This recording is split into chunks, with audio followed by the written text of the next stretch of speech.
Hello guys, कैसे हैं आप लोग। आशा करता हूँ कि आप लोग अच्छे होंगे। तो गाइस, आजकल हर किसी के लिए कैमरा बहुत ही ज़्यादा इंपॉर्टेंट है, चाहे वो स्मार्टफोन हो या फिर डीएसएलआर। आजकल हर तरह के कैमराज आ रहे हैं, 64, 48, 108 और साथ ही साथ dual, triple and quad cameras. तो ऐसे में कैमराज के बारे में जानना बहुत ही ज़्यादा इंपॉर्टेंट हो जाता है, क्योंकि ये आपके नीड को सेटिस्फाई करता है।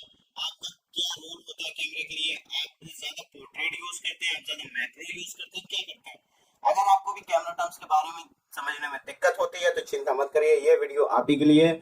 तो बिना किसी देरी के वीडियो को शुरू करते हैं। मेरा नाम है शाश्वत और आप देख रहे हैं टेक्सपाई।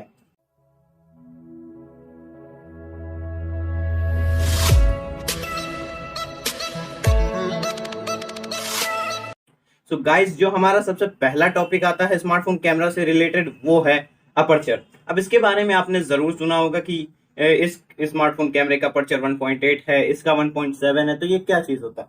बेसिकली ये आपके स्मार्टफोन कैमरे का डोर होता है। जी हाँ। अब जब वो आप फोटो खींचते हैं तो उस कैमरे का डोर जो है वो एक बार बंद होकर खुलता है। तो इससे क्या होता है, इससे वो लाइट एब्जॉर्ब करता है। अब जितनी ज्यादा वो लाइट एब्जॉर्ब करेगा उतनी ज्यादा आपकी फोटो में डिटेल्स आएंगे, उतनी ज्यादा आपकी फोटो इवन लगेगी। इसलिए ये जो है आपको एक तरीके से लाइट का सोर्स है या लाइट कंट्रोलर आप इसे कह सकते हैं। अब आपको कैसे पता लगाना है कि कौन सा अपर्चर ज्यादा सही है? सिंपल सी बात यह है कि अपर्चर जितना कम होगा वो फोटो उतनी अच्छी लेगा आपका कैमरा। ठीक है, तो यानी कि 1.7 का अपर्चर है एक कैमरे का और एक कैमरे का अपर्चर 1.8 है, तो 1.7 वाला 1.8 से अच्छी फोटोज लेगा या अच्छी लाइट एब्जॉर्ब करेगा। तो अगर आप ज्यादातर आउटडोर फोटोज लेते हैं या फिर ज्यादातर लाइटिंग एरियाज में फोटोज लेते हैं तो अपर्चर आपका जितना कम रहेगा उतना ही ज्यादा आपके लिए हेल्पफुल होगा। दोस्तों, अब जो हमारा अगला पॉइंट आता है वो है आईएसओ। अब आईएसओ जो है वो ज्यादातर प्रोफेशनल फोटोग्राफी में यूज होता है। तो इसका मतलब क्या होता है? ये बताता है कि आपका कैमरा लाइट के अकॉर्डिंग कितना सेंसिटिव है या लाइट के रिगार्डिंग कितना सेंसिटिव है। जी हाँ, यानी कि अगर आपके कैमरे का आईएसओ 1000 के आसपास है तो वो बहुत ज्यादा लाइट को सेंसिटिव है। समझे आप लोग? यानी नंबर जितना ज्यादा होगा वो उतना ही ज्यादा सेंसिटिव होगा लाइट को।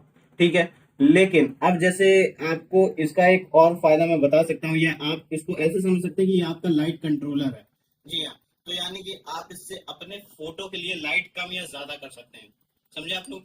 यानी कि अगर आप फोटो ले रहे हैं और आपने आईएसओ 500 कर दिया तो वो जो है ज्यादा ब्राइट फोटो लेगा, ज्यादा लाइट एब्जॉर्ब करके फोटो लेगा। अगर आपने उसको 0 कर दिया तो वो नॉर्मल फोटो लेगा, और उससे कम कर दिया तो वो फिर बहुत ही ज्यादा डार्क फोटो लेगा। तो ये आपके लाइट को कंट्रोल करता है आपके इमेज के लिए। तो ये ज्यादा प्रोफेशनल लोग यूज करते हैं जब उनको किसी सिचुएशन में लाइट कम या ज्यादा करनी होती है। दोस्तों, अब हमारा अगला पॉइंट आता है HDR। जी हाँ, इसके बारे में आपने जरूर सुना होगा। इसका मतलब होता है हाई डायनेमिक रेंज। जी हाँ, अभी इसको मैं आपको एक सिचुएशन देके समझाता हूँ। मान लीजिए कि आप किसी ऐसी जगह पे खड़े हैं जहाँ पे एक तरफ से बहुत ज्यादा लाइट आ रही है और दूसरी तरफ आपका बहुत ही ज्यादा डार्क है या बहुत ही ज्यादा शेडो है। ऐसा बहुत बार होता है। अब ऐसे में आप फोटो को कैसे कंट्रोल करेंगे? क्योंकि आपने अगर आईएसओ यूज किया तो वो फोटो ज्यादा ब्राइट या डार्क लेगा, क्योंकि वो एरिया डिफ्रेंशिएट नहीं कर पाएगा। ऐसे में आप लोग यूज कर सकते हैं हाई डायनेमिक रेंज यानी HDR का। अब ये करता क्या है? ये जब आप एक सिंगल पिक क्लिक करते हैं तो उसमें वो आपके डार्क साइड का पहले फोटो लेगा और फिर आपके ब्राइटर साइड का फोटो लेगा और दोनों को आपस में मर्ज कर देगा। इससे होगा क्या? इससे आपकी फोटो इवन लगेगी, यानी कि कोई भी एरिया बहुत ज्यादा डार्क नहीं लगे, कोई भी एरिया बहुत ज्यादा ब्राइट नहीं लगेगा। तो यहाँ पे जितने अच्छे अच्छे कैमराज होते हैं उनका जो हाई डायनेमिक रेंज होता है वो बहुत ही ज्यादा अच्छा होता है, और ये एआई के थ्रू होता है। ठीक है, तो यानी कि जब भी आप किसी ऐसे सिचुएशन में फंस जाए तो आप जरूर से HDR का यूज कर लीजिए, आपकी फोटो अच्छी आएगी। गाइस, अब जो हमारा अगला पॉइंट आता है वो है OIS एंड EIS। इसके बारे में भी आपने जरूर से सुना होगा। अब यहाँ पे OIS का मतलब होता है optical image stabilization and EIS का मतलब होता है इलेक्ट्रिकल इमेज स्टेबलाइजेशन। तो इनका काम क्या है? अब इन दोनों के नाम में जो है आपको स्टेबलाइजेशन देखने को मिलता है, तो इसी से आप समझ सकते हैं कि आपकी फोटोज और वीडियोस में स्टेबलाइजेशन लाने का काम करता है।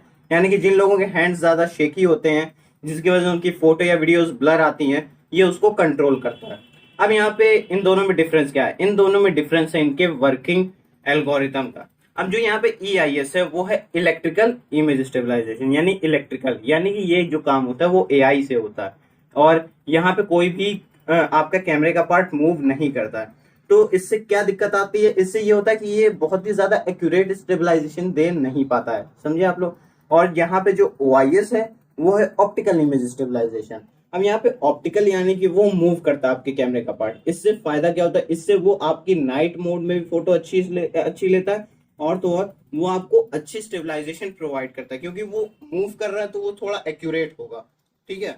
लेकिन यहाँ पे दिक्कत ये आती है कि जो आपका ऑप्टिकल इमेज स्टेबलाइजेशन वाले कैमरा फोन्स होते हैं वो थोड़े महंगे होते हैं, तो इस बात का भी आपको ध्यान रखना होगा। सो गाइस, अब हमारा अगला पॉइंट आता है रॉ। जी हाँ, इसके बारे में भी आपने जरूर सुना होगा, लेकिन आप बहुत कम लोगों को इसके बारे में पता होगा। बेसिकली रॉ जो होता है वो प्रोफेशनल फोटोग्राफी में यूज होता है। अब यहाँ पे रॉ में क्या डिफरेंस और ये क्या चीज होती है, बेसिकली ये आपके फोटो का टाइप होता है। जैसे आपके स्मार्टफोन में जो भी फोटो टाइप होता है वो जेपेग फॉर्म में होता है, और यहाँ पे जो रॉ है वो भी एक फोटो टाइप है। अब इसमें अंतर क्या है, जो रॉ है वो आपके जेपेग से काफी ज्यादा साइज में होता है, यानी कि अगर आपकी नॉर्मल जेपेग फोटो 1 MB की है तो वो कम से कम 5-6 MB की आपकी रॉ फोटो होती है, या शायद उससे भी ज्यादा होती हो, ठीक है। तो यहाँ पे अब इसका बेनिफिट क्या है, इसका बेनिफिट ये है कि ये जो फाइल टाइप है या ये जो फोटो टाइप है वो आपके फोटोज की डिटेल्स ज्यादा लेता है। जी हाँ, यानी कि वो आपके फोटोज की एक एक डिटेल को अच्छे से कैप्चर करता है, इसलिए उसकी फोटो साइज भी ज्यादा होती है, और वो आपको ज्यादा एक्यूरेट फोटो देता है, ज्यादा अच्छे कलर्स भी प्रोवाइड करता है। तो ये रॉ की डेफिनेशन है। बेसिकली ये वैसे हम लोगों के लिए नहीं होता, ये प्रोफेशनल फोटोग्राफर्स के लिए होता है, हम लोगों के लिए जेपिक से भी काम चल जाता है। सो गाइस, अब जो हमारा अगला टर्म आता है वो है बोके। अब ये जो है ये एक जैपनीज वर्ड से बना है जिसको कहते हैं बोका, यानी कि आउट ऑफ फोकस। अब इसमें होता क्या है, इसमें होता ये कि जो आपका एक मेन सब्जेक्ट होता है वो आउट ऑफ फोकस होता है बाकी के सब्जेक्ट से। यानी कि जो आपका मेन सब्जेक्ट है, जैसे मैं हूं, तो वो मेन एकदम उसके ऊपर फोकस करेगा, और जो आपका ये जो बैकग्राउंड है उसको वो ब्लर कर देता है, और बीच में वो जो लाइट्स होते हैं उनमें एक डॉट डॉट होते हैं, वो ज्यादा धुंधले दिखाई देते हैं, वो इसी की वजह से होते हैं। तो बोके का मतलब होता है आउट ऑफ फोकस।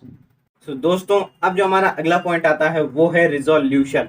जी हाँ, और इसको कहते हैं मेगा पिक्सल्स। इसके बारे में आपने बहुत सुना होगा, और इसके बारे में मिथ भी बहुत बड़ी है जो मैं अभी आगे चल के आपको डिस्कस करूंगा। तो सॉरी, रिजोल्यूशन जो होता है वो होता है आपके फोटो का साइज। अब जब मैं कहूं कि आपकी जो फोटो है वो 12 मेगापिक्सल कैमरे से ली गई है, तो यहाँ 12 मेगापिक्सल का मतलब होता है 12 मिलियन पिक्सल्स। जी हाँ, ये जो हॉरिजॉन्टल और वर्टिकल लाइंस होती है इसमें ये डिवाइड होता है, और इसी से आपके फोटो की रिजोल्यूशन बनती है। ये आपकी फोटो के शार्पनेस में या क्लैरिटी में एक तरीके से काम करता है, ठीक है। तो यहाँ पे जो रिजोल्यूशन है वो जितना ज्यादा होगा वो उतने ही ज्यादा मेगापिक्सल से आपकी फोटो को कैप्चर करेगी, यानी कि 12 मेगापिक्सल में 12 मिलियन पिक्सल से, 24 मेगापिक्सल में 24 मिलियन पिक्सल से, ठीक है। तो ये होती है आपके रिजोल्यूशन की डेफिनेशन। अब दोस्तों आते हैं सबसे बड़े मिथ की, जो है रिजोल्यूशन से रिलेटेड यानी मेगापिक्सल से रिलेटेड। और वो मिथ ये है कि जितने ज्यादा मेगापिक्सल्स का कैमरा होगा उतनी अच्छी आपकी फोटो होगी, और ये बिल्कुल बिल्कुल गलत है। ये जो आपको कंपनीज कहती है ना 108 मेगापिक्सल का कैमरा, 64 मेगापिक्सल्स का कैमरा, ये सिर्फ आपके साथ गिमिक कर रहे हैं, गेम खेल रहे हैं। अब मैं ऐसा नहीं कह रहा हूँ कि हर 64 या 108 मेगापिक्सल वाला कैमरा बेकार होगा, लेकिन आपको जिस प्राइस पॉइंट में मिलता है, या हर 64 या 48 मेगापिक्सल का कैमरा अच्छा नहीं होता।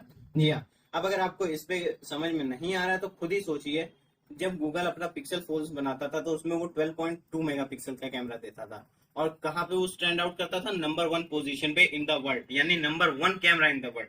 तो आप खुद ही सोचिए कि एक 12 मेगापिक्सल का कैमरा जब यहाँ 64 मेगापिक्सल के कैमरे को बीट करके वर्ल्ड का नंबर 1 बन रहा है, आईफोन के कैमरे को बीट करके वर्ल्ड का नंबर 1 बन रहा है, तो सीधी सी बात है कि मेगापिक्सल्स में ज्यादा कुछ नहीं रखा। हालांकि ये भी कंट्रीब्यूट करता है आपकी फोटोज को अच्छी बनाने में, लेकिन यहाँ पे मेन आपकी जो चीजें आती है वो है आपके स्मार्टफोन का सेंसर। अब अगर इसके बारे में आपको नहीं पता तो मैं इसके बारे में डेडिकेटेड वीडियो बना दूंगा। अगर आपको नहीं पता होगा तो कमेंट में जरूर बता देना कि इसके ऊपर डेडिकेटेड वीडियो बनाऊं या ना बनाऊं, ठीक है। तो और भी सारी कंडीशंस होती हैं, जैसे एचडीआर हो गया, यहाँ पे आपका बोके हो गया, रिजोल्यूशन तो मेगापिक्सल ही हो जाता है, और भी काफी सारी आईएसओ, अपर्चर, ये सब भी ज्यादा इंपॉर्टेंट होती है आपकी फोटोज को अच्छा बनाने के लिए, ठीक है। तो यहाँ पे बिल्कुल आपको ये नहीं सोचना है कि यार 108 मेगापिक्सल का कैमरा, 12 मेगापिक्सल का कैमरा तो उठा लो ना, ऐसा नहीं है। आपको ये भी पता करना होगा कि उसका सेंसर कैसा है, उसमें क्या क्या फीचर्स हैं, ठीक है। तो ये जो थी ये बहुत ही बड़ी मिथ थी जो मैंने क्लियर करने की कोशिश की। अगर आपको क्लियर कर दी गई होगी तो अच्छी बात है। तो thank you for watching this point. So guys, ये तो थी मेरी वीडियो स्मार्टफोन कैमरा टर्म्स के ऊपर। अगर आपको ये वीडियो पसंद आई हो, आपको कोई नॉलेज मिली, आपका डाउट क्लियर हो गया, तो प्लीज़ मेरे इस वीडियो को लाइक कर दें, शेयर कर दें, और कोई डाउट हो तो कमेंट में ज़रूर पूछ लीजिएगा, मेरा आंसर आपको जल्दी ही मिल जाएगा।